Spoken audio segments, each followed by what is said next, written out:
Good morning, class. Nice to see you again. How's your day? Okay. Before we start our new lessons, may I call somebody to lead us prayer? Yes, Elchi?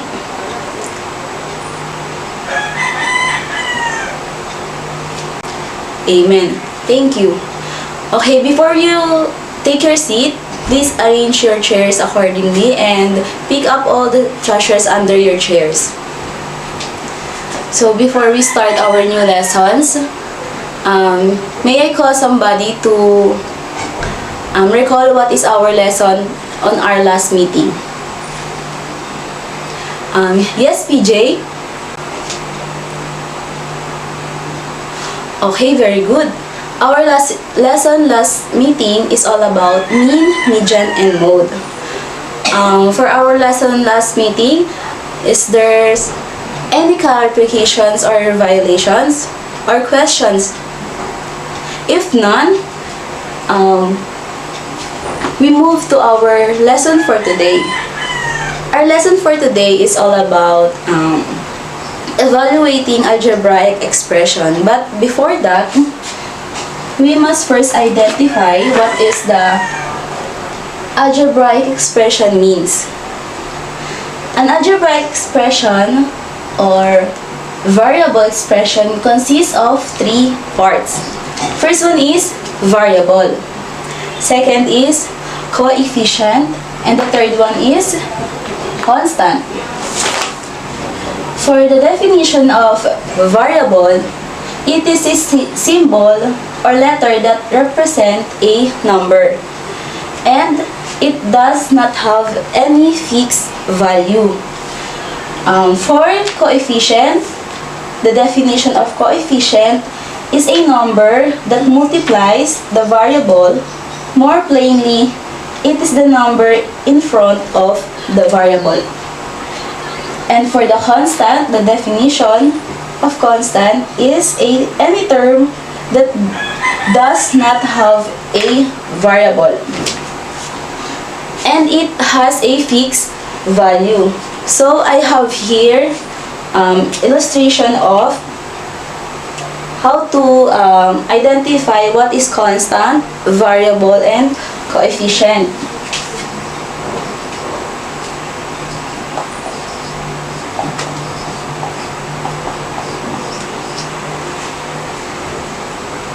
The given here is 2a plus 5b plus 9c is equal to 100. The coefficient here is number 2, 5, and 9.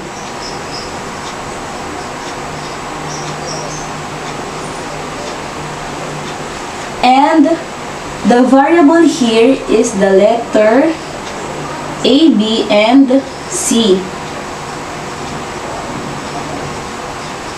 And for the constant is 100. Is anyone clear, class? If it is clear, now we move to our topic.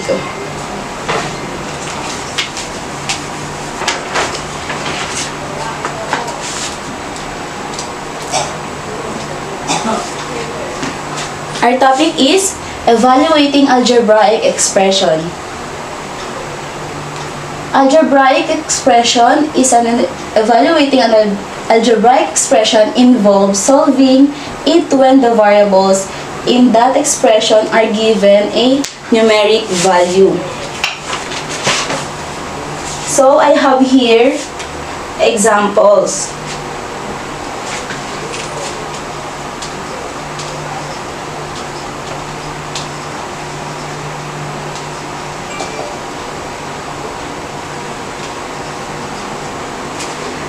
I have given here k plus 10 when the value of k is equals to 25. So in evaluate an algebraic expression, first we must substitute 25 to k.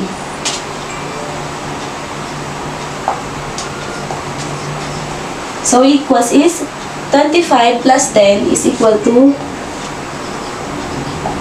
35.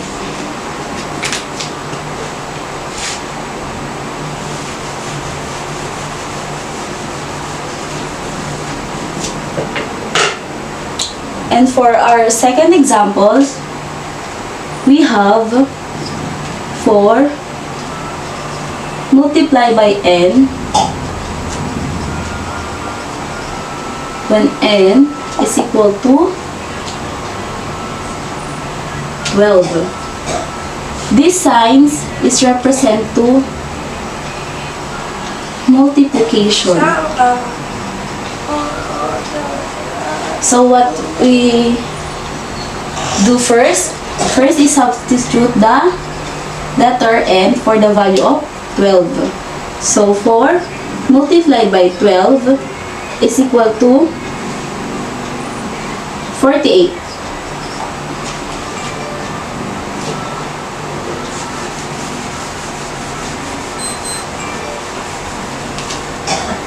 And for the third example, we have the given of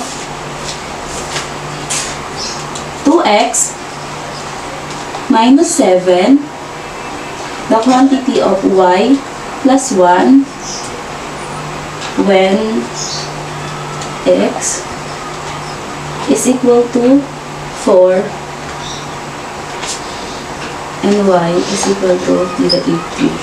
The given here is 2x plus 7, the quantity of y plus 1, when the value of x is equal to 4 and the value of y is equal to negative 3. First we do is to substitute x, 4 to x, and negative 3 for y. So equals to the quantity of 4 minus 7 and the quantity of negative 3 plus 1. Second is to we add negative 3 plus 1. It equals to the quantity of 4 minus 7 close parenthesis of negative 2 is equal. Next is to multiply 2 and 4. 2 times 4 is equal to 8. Copy negative 7 and bring down negative 2 is equal to, second is bring down 8. Negative 7 multiplied by negative 2 is equal to negative 14. 8 minus negative 14 is equal to 22. Why 22? Because when you multiply negative to negative, the answer is positive. So 14 multiplied by 14 minus 8 is equal to 22.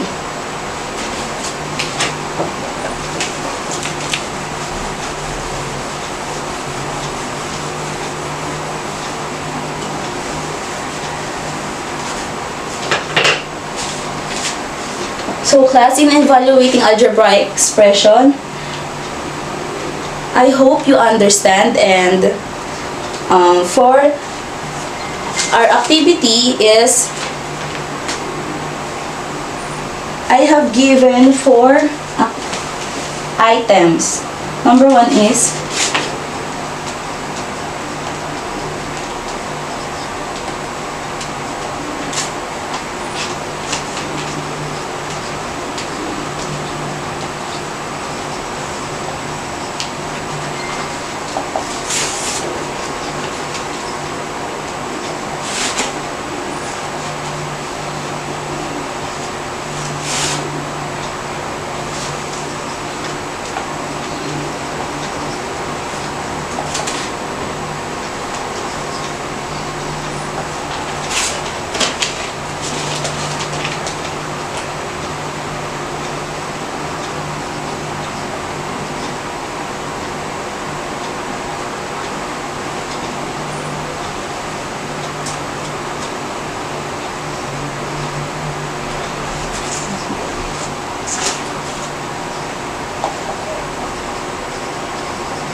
Okay, for your activity, you can evaluate all algebraic expression. First one is, the given on first one is 3x plus 5 when the value of x is equal to 2. And number 2, the quantity of x minus 1 squared when the value of x is equal to 9. And the third given is 3a plus c2 when the value of a is equal to 2. The value of b is equals to negative 10 and the value of c is 5. For the fourth given, the value of 6 and the quantity of a plus b when the value of a is equal to 8 and the value of b is equal to 7. I'll give you a 10 minutes to answer this activity. You may start now.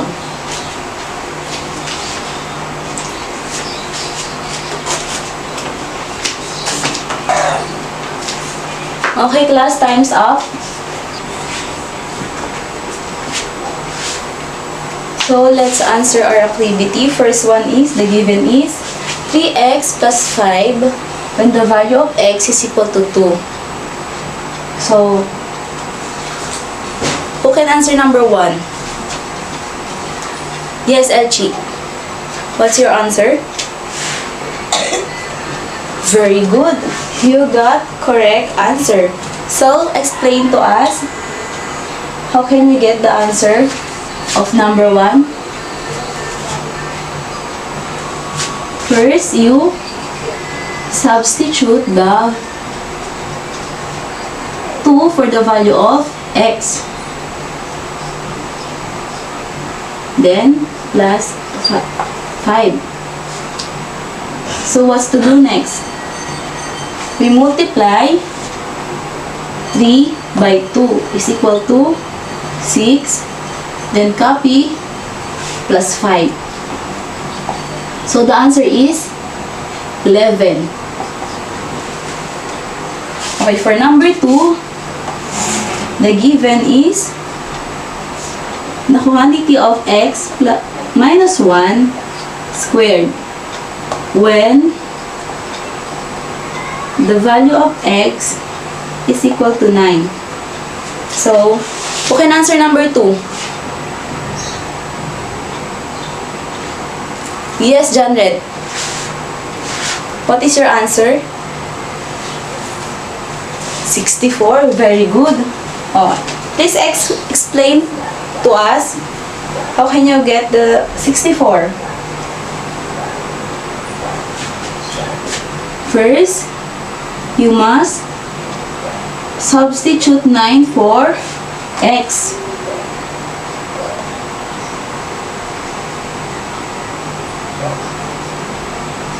Then copy the exponent.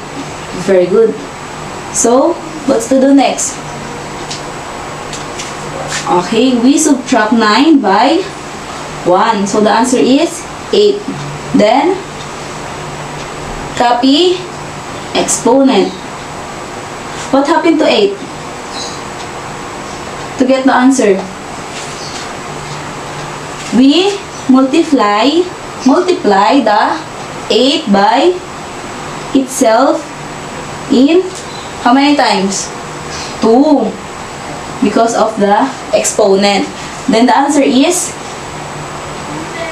very good, 64.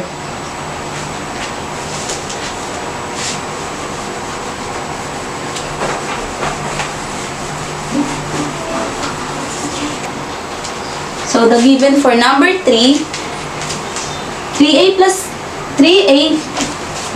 plus c2 when the value of a is equal to 2 and the value of b is equal to negative 10 and the value of c is 5. Who can answer number 3? Yes, PJ.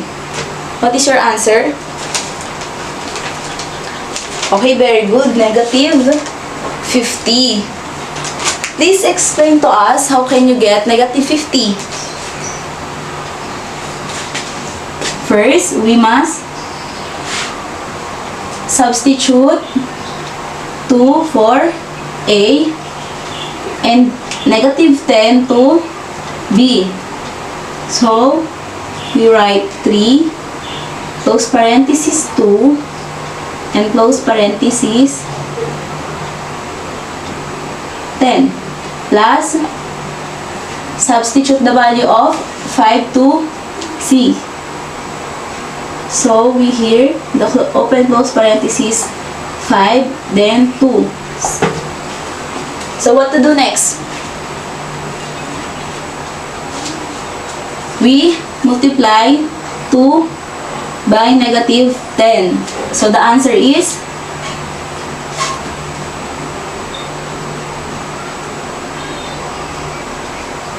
rather. Negative 20.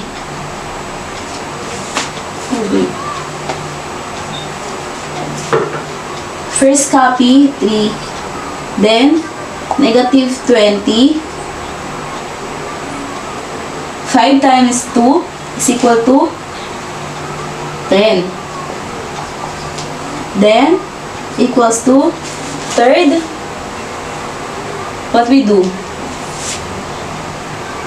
Negative 20 multiplied by 3. So the answer is negative 60 plus 10. So the answer is negative 60 plus 10 is equal to negative 50. Why become negative 50? Because when the two signs are different, it becomes subtract. Then copy the value of higher number. So the answer is negative 50.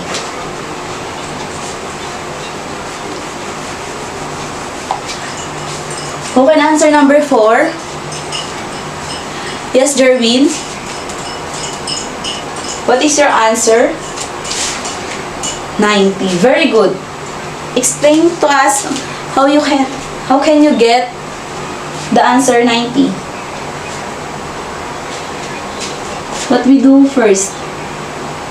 We substitute 8 for the value of A and substitute 7 for the value of B. So, copy 6. Change the value of A plus B is equal to 8 plus 7. What we do next? Add first on the parentheses. Copy 6. Then 8 plus 7, 15. So what's we do next? Multiply 6 by 15. So the answer is 90.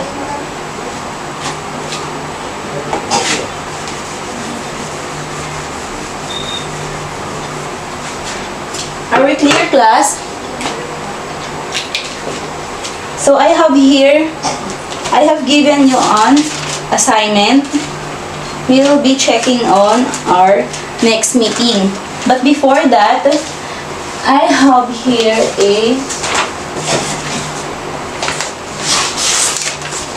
remember and note. I remember to evaluate an algebraic expression. First we do is substitute the given values for each variable. Second is simplify the expression within the parentheses, and the third one is simplify the expression with exponents, and the last one is perform all indicated operations and simplify the result. In evaluate an algebraic expression using these steps, you always know or follow the PEMDAS rule. So, here is your assignment.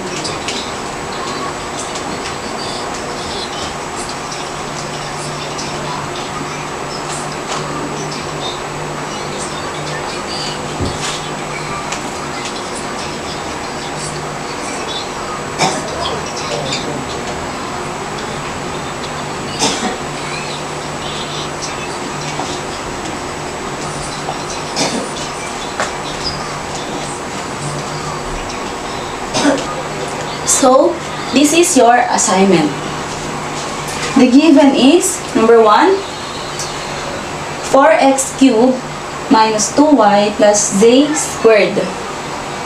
When the value of x is equal to 2 and the value of y is equal to 1, then the value of z is equal to 3. Second given is 5x squared plus 3x when the value of x is equal to 2.